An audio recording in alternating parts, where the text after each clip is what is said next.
स्वागत है सारे दर्शकों का चक दे स्पोर्ट्स विच मैं सुप्रीत सिंह कालो। सब तो पहला देखते हैं कि अज पूरा दिन की रहेगा खास।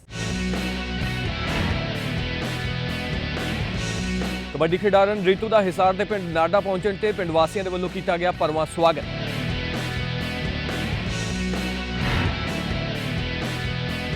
BCCI ने 2014-15 की कॉन्ट्रैक्ट लिस्ट की जारी, पुराने सितारे किए बाहर।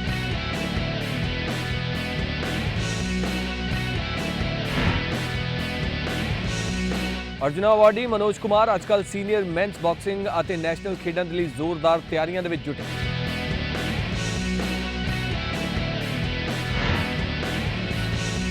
क्रिकेट वर्ल्ड कप 2015 के लिए मास्टर ब्लास्टर सचिन तेंदुलकर को चुनिया गया ब्रांड अंबैसेडर।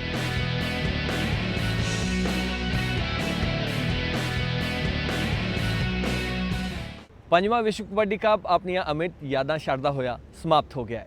इस बार भारतीय खिडारना ने जोरदार खेड का प्रदर्शन किया और फाइनल मुकाबले दे विच न्यूजीलैंड दीआं कुड़ियां नूं 27 अंक के मुकाबले 36 अंक हासिल करके ट्रॉफी ते कब्जा किया और नाल ही 1 करोड़ रुपए की राशि के उत्ते भी। इस टीम का हिस्सा बनी रितु जो कि हिसार के पिंड नाडा की रहने वाली है। उसका पिंड पहुंचने ते पिंड वासियों के वलों निघा स्वागत किया गया।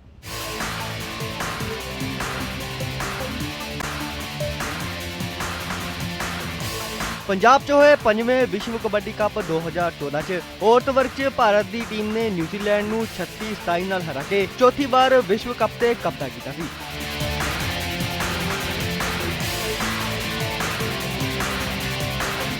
छे दिसंबर तो लैके 20 दिसंबर तक विश्व कबड्डी कप के कई मैच सूबे के ਵੱਖ-ਵੱਖ हिस्सों च होए।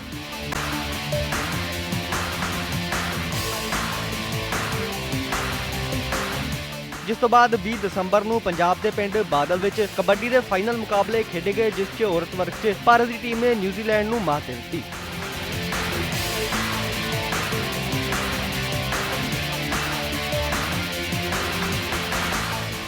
भारतीय महिला टीम च हरियाणा की हिसार जिले की नारनौंद कस्बे के पिंड नाड़ा की रितु ने भी खास तौर पर हिस्सा लिया सी। इत्थे दस दिए कि रितु ने न्यूजीलैंड की कई कुड़ियां नूं जप्फे लाए और भारत के लिए चंगे अंक हासिल किए सन। विश्व कबड्डी कप च जित हासिल करने तो बाद घर परती रितु का उसके पिंड वासियों वालों जोरदार स्वागत किया गया। पिंड वासियों और रितु के परिवारक मैंबरों वालों ढोल नगाड़ियां ते नचदिया होया अपनी बेटी की जित का जश्न भी मनाया गया। काबिले गौर है कि कौमांतरी खिडारी रितु भारतीय टीम च 5वीं बार शामिल हुई और जित का परचम लहराया।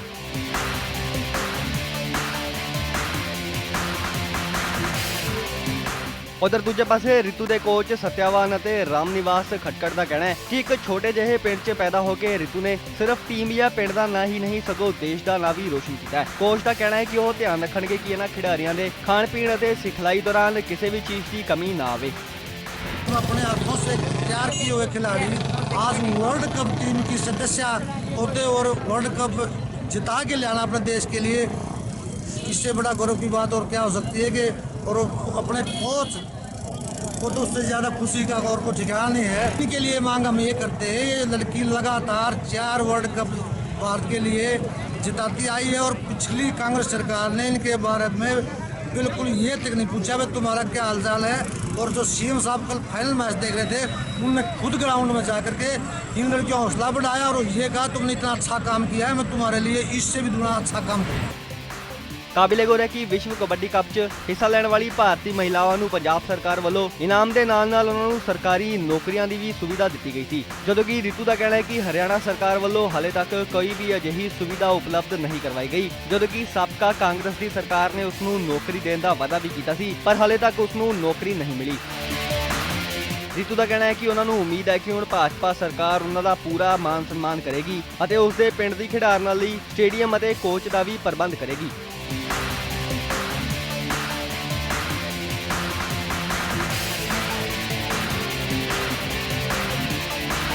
गांव से शुरुआत की और मेरे गांव में किसी भी प्रकार की कुछ भी सुविधा नहीं है। हम अपने यहाँ पे कुछ करते हैं। अब हमने अपने हाथों से ग्राउंड तैयार किया और हमने वहीं पे प्रैक्टिस की है और हम 4 साल से वर्ल्ड कप खेल के आ रहे हैं। हमें आज तक कुछ भी किसी भी प्रकार की सरकार से कोई सुविधा नहीं मिली। पहली सरकार ने तो कुछ नहीं दिया और हम इस सरकार से यही विनती करते हैं कि हमें और उम्मीद है कि वो हमें जो खेल के आए हैं सभी बच्चों को DSP जरूर भर्ती करेंगे। BCCI ने साल 2014-15 की अपनी नवी कॉन्ट्रैक्ट लिस्ट जारी कर दी है। ਇਸ ਦੇ ਵਿੱਚ ਪੁਰਾਣੇ ਸਿਤਾਰੇ ਜਿਸ ਤਰ੍ਹਾਂ ਕਿ ਗੌਤਮ ਗੰਭੀਰ, ਯੁਵਰਾਜ ਅਤੇ ਦਿਨੇਸ਼ ਕਾਰਤਿਕ ਜਿਹੇ ਖਿਡਾਰੀਆਂ ਨੂੰ ਬਾਹਰ ਦਾ ਰਸਤਾ ਦਿਖਾ ਦਿੱਤਾ ਗਿਆ ਹੈ, ਜਦਕਿ ਨਵੇਂ ਖਿਡਾਰੀਆਂ ਨੂੰ ਇਸ ਵਾਰ ਮੌਕਾ ਦਿੱਤਾ ਗਿਆ ਹੈ।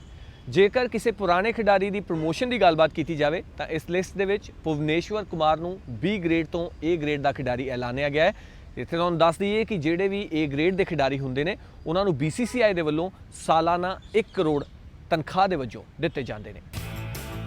BCCI ਨੇ ਪਟੇਲ ਦੇ ਮੁਤਾਬਿਕ ਜਿਨ੍ਹਾਂ ਖਿਡਾਰੀਆਂ ਦੇ ਨਾਮ ਇਹਨਾਂ ਤਿੰਨਾਂ ਲਿਸਟ ਦੇ ਵਿੱਚ ਨਹੀਂ ਨੇ ਉਹਨਾਂ ਨੂੰ ਗ੍ਰੇਡ C ਦੇ ਵਿੱਚ ਰੱਖਿਆ ਜਾਏਗਾ ਜਦੋਂ ਉਹ ਭਾਰਤ ਦੇ ਵੱਲੋਂ ਸੀਜ਼ਨ 2014 ਤੇ 15 ਦੇ ਦੌਰਾਨ ਟੈਸਟ ਜਾਂ ਫਿਰ ਵਨਡੇ ਜਾਂ ਫਿਰ T20 ਦੇ ਵਿੱਚ ਖੇਡਣਗੇ। ਬੀਤੇ ਸੀਜ਼ਨ 2013 ਤੇ 14 ਦੀ ਗੱਲ ਕੀਤੀ ਜਾਵੇ ਤਾਂ ਇਸ ਦੇ ਵਿੱਚ ਹੀ ਟੀਮ ਤੋਂ ਬਾਹਰ ਚੱਲ ਰਹੀ ਗੌਤਮ ਗੰਭੀਰ ਅਤੇ ਯੁਵਰਾਜ ਨੂੰ ਗ੍ਰੇਡ A ਤੋਂ ਹਟਾ ਕੇ ਗ੍ਰੇਡ B ਦੇ ਵਿੱਚ ਸ਼ਾਮਿਲ ਕਰ ਦਿੱਤਾ ਗਿਆ ਸੀ। ਉਥੇ ਹੀ ਟੀਮ ਇੰਡੀਆ ਦੇ ਬਾਹਰ ਚੱਲ ਰਹੇ ਵੀਰੇਂਦਰ ਸਹਿਵਾਗ, ਜ਼ਹੀਰ ਖਾਨ ਅਤੇ ਹਰਭਜਨ ਸਿੰਘ ਨੂੰ BCCI ਨੇ ਇਸੇ ਸੀਜ਼ਨ ਦੇ ਵਿੱਚ ਹੀ ਯਾਨੀ ਕਿ 2013 ਅਤੇ 2014 ਦੇ ਸੀਜ਼ਨ ਦੇ ਵਿੱਚ ਹੀ ਆਪਣੀ ਕੰਟਰੈਕਟ ਲਿਸਟ ਤੋਂ ਬਾਹਰ ਕਰ ਦਿੱਤਾ ਸੀ। ਇੱਥੇ ਰੁਕ ਰਹੇ ਇੱਕ ਛੋਟੇ ਜਿਹੇ ਬ੍ਰੇਕ ਦੇ ਲਈ। ਬ੍ਰੇਕ ਤੋਂ ਬਾਅਦ ਖੇਡ ਸਰਗਰਮੀਆਂ ਇਸੇ ਤਰ੍ਹਾਂ ਜਾਰੀ ਰਹਿਣਗੀਆਂ। Arjun awardee boxer Manoj Kumar senior men's boxing ਅਤੇ ਨੈਸ਼ਨਲ ਖੇਡਾਂ ਦੀਆਂ ਤਿਆਰੀਆਂ ਦੇ ਵਿੱਚ ਅੱਜਕੱਲ੍ਹ ਜੁਟੇ ਹੋਏ ਨੇ। ਅਗਲੇ ਮਹੀਨੇ ਸ਼ੁਰੂ ਹੋਣ ਵਾਲੀ ਇਸ ਚੈਂਪੀਅਨਸ਼ਿਪ ਦੇ ਵਿੱਚ ਉਹਨਾਂ ਦੀਆਂ ਕਿੱਦਾਂ ਦੀਆਂ ਤਿਆਰੀਆਂ ਨੇ, ਇਸ ਬਾਰੇ ਸਾਡੇ ਸਹਿਯੋਗੀ ਅਨੁਰਾਗ ਸਿੰਘ ਨੇ ਉਹਨਾਂ ਦੇ ਨਾਲ ਖਾਸ ਗੱਲਬਾਤ ਕੀਤੀ ਹੈ। ਕੀ ਕਿਹਾ ਉਹਨਾਂ ਨੇ, ਆਓ ਸੁਣਦੇ हैं। भारतीय खेल के लिए साल 2014 में बॉक्सिंग का एक बहुत बड़ा रोल था और इन्हीं बॉक्सिंग जगत के एक स्टार मुक्केबाज मनोज कुमार इस वक्त हमारे साथ मौजूद हैं। मनोज कुमार को इस साल अर्जुन अवार्ड से नवाजा गया।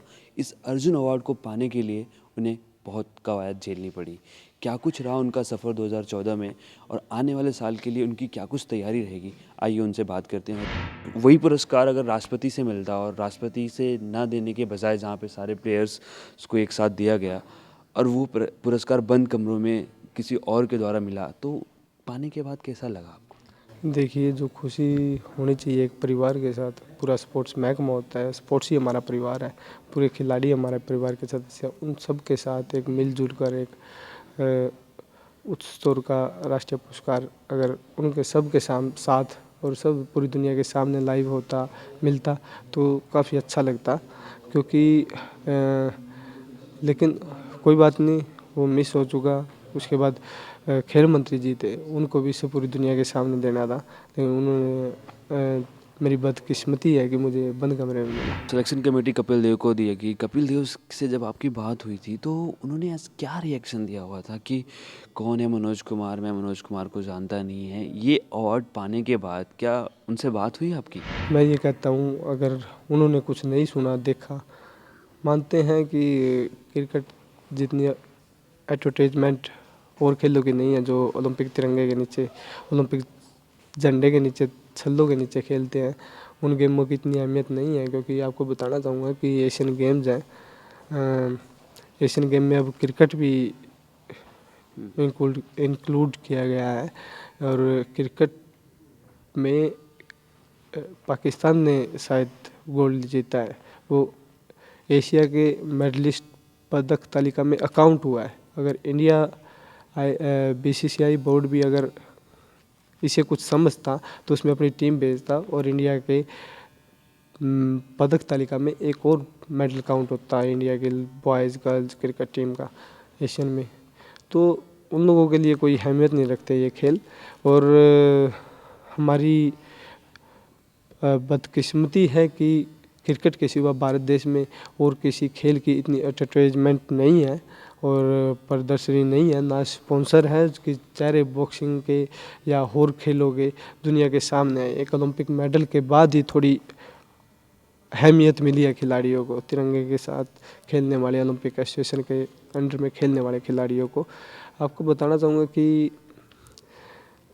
जिस टाइम कपिल देव जी को नहीं पता, मानता हूँ नहीं पता, लेकिन उनको पूरी वो अध्यक्ष थे, इंक्वायरी करनी चाहिए थी। क्योंकि उस लेवल पे फाइल जाती है और पूरी चर्चा में रहा हमारा केस, तो उसके पता लगने के बाद भी 19 तारीख को अगर वो साथ में नाम इंक्लूड कर देते तो क्या चला जाता। इस अवार्ड से लड़ने के लिए इतनी ताकत, सरकार के अगेंस्ट जाना, फेडरेशन के अगेंस्ट जाना, सिलेक्शन कमेटी के अगेंस्ट जाना, ऐसा तो था नहीं कि आपका कैरियर ख़त्म हो गया, अभी 8-10 साल अब आप इंडिया के लिए रिप्रेजेंट कर सकते हो अगर इंशाल्लाह फिटनेस आपकी भरपूर रही।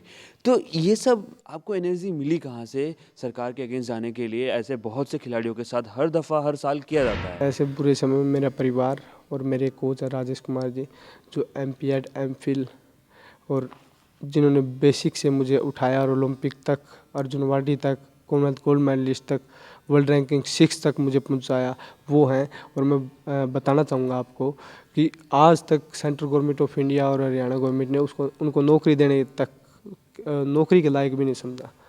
एमपीएड, एमफिल, एनएएस क्वालिफाइड कोच, जिनकी बदौलत मैं आज इंडिया के अंदर 3 ही कोच हैं, या तो मैरी कॉम के कोच हैं जिन्होंने मणिपुर से मैरी कॉम, सरिता, सोरंजे, देवेंद्र ऐसे बॉक्सरों को निकाला और इस लेवल तक पहुंचाया है। कैप्टन अवाज सिंह भिवानी में जो ऐसा सेंटर जमा के बैठे, आगे जगदीश कोच साहब हैं, उन्होंने चलाया, वो अनेकों खिलाड़ी भिवानी से निकले, इस लेवल तक पहुँचे, ओलंपिक तक।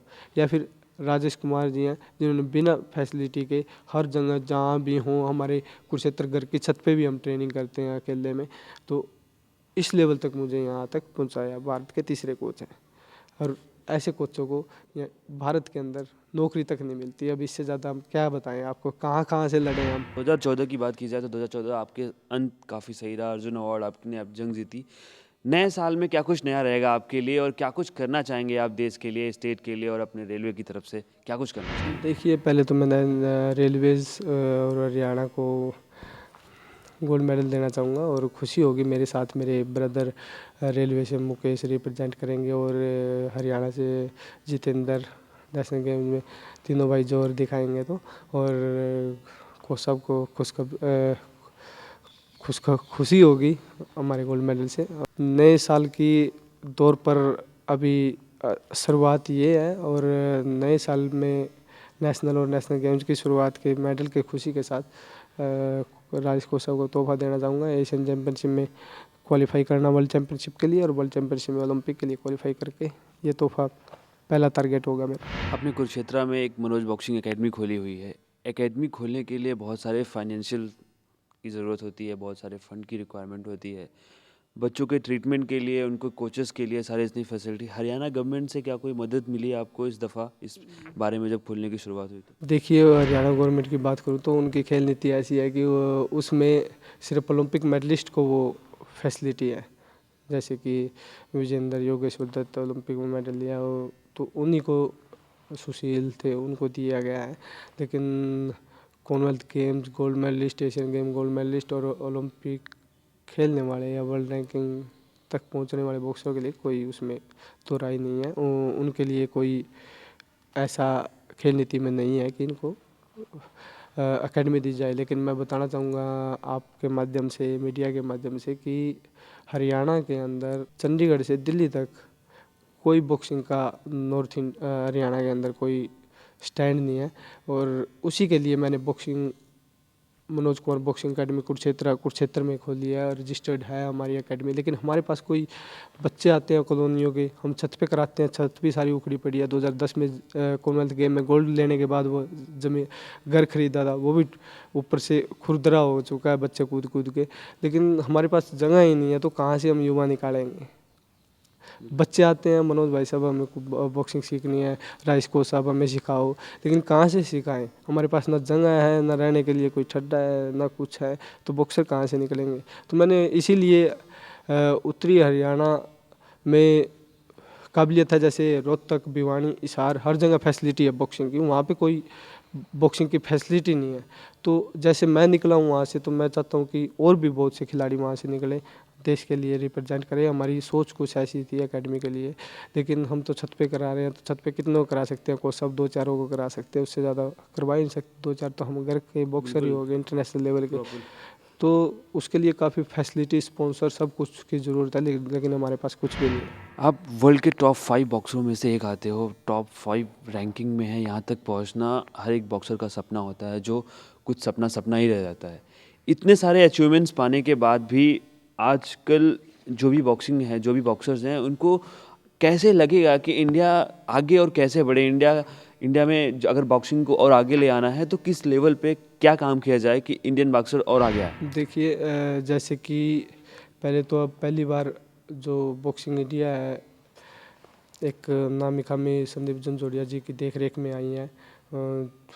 फाइनेंशियली सबके कमज़ोरी होती है, जो मजबूत है वो फाइनेंशियली मोनेट कंपनी के जो मालिक हैं काफ़ी पैसे वाले हैं, तो उनके हाथ में बॉक्सिंग इंडिया आई है। तो वो IPL जैसे क्रिकेट की हो रही है, कबड्डी की हो रही है, टेनिस की हो रही है, बैडमिंटन की हो रही है, इसी तरह बॉक्सिंग की भी होनी चाहिए। और वो तो सपोर्ट कर ही रहे हैं। मैं चाहूँगा कि भारत के कोने कोने से हर जिसके पास पैसा है बोलता है हमारे पास पैसा है, तो बॉक्सिंग को बढ़ावा दे कि ताकि बॉक्सिंग में 10 वेट कैटेगरी है, आने वाले दिनों में बॉक्सिंग में 10 के 10 मेडल ओलंपिक में इंडिया के हाथ में हो। उसके लिए सभी को, बॉक्सरों को, बॉक्सिंग मैनेजमेंट को उठाना पड़ेगा। और उसको उठाने के लिए जैसे कि IPL, जितने भी बॉक्सिंग के tournament, international tournament, national tournament, international tournament और पैसे वाले टूर्नामेंट, लीग वगैरह जो हैं, ये भी इंडिया के अंदर होंगी तो बॉक्सिंग को बहुत बढ़ावा मिलेगा। और जितने भी जैसे कोई भी फिल्मी एक्टर्स हैं या कोई भी पैसे वाला इंसान है, तो बॉक्सिंग को अडॉप्ट करें, बॉक्सिंग को प्रमोशन दे, बॉक्सिंग के खिलाड़ियों को सहायता करें। बेसिक लेवल पे छोटे छोटे ग्राउंड रूट पर बॉक्सिंग की फैसिलिटी में सहूलियत करें और मदद करें ताकि बॉक्सिंग उठे। मनोज भाई, आखिरी सवाल आपसे, क्या कुछ रहेगा 2014 बीत गया है, 2015 में सीनियर मेंस है, स्टेट गवर्नमेंट से नेशनल गेम्स होने वाले हैं, और जो भी इंडियन इवेंट्स होंगे उसमें क्या कुछ उम्मीदें रहेंगी इस बार आपसे, और आपकी मेहनत कैसी है, और क्या कुछ लगता है आपको आपका ये 10 साल का तजुर्बा आगे कितना काम है?